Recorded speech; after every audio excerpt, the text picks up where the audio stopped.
بسم الله الرحمن الرحيم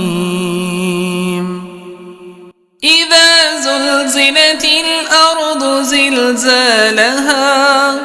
وأخرجت الأرض أثقالها وقال الإنسان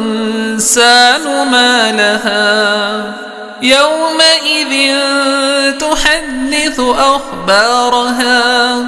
بأن ربك أوحى لها يومئذ يصدر الناس أشتاتا ليروا أعمالهم فمن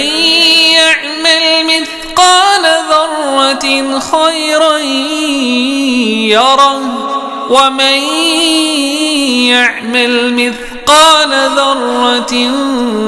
شرا يره.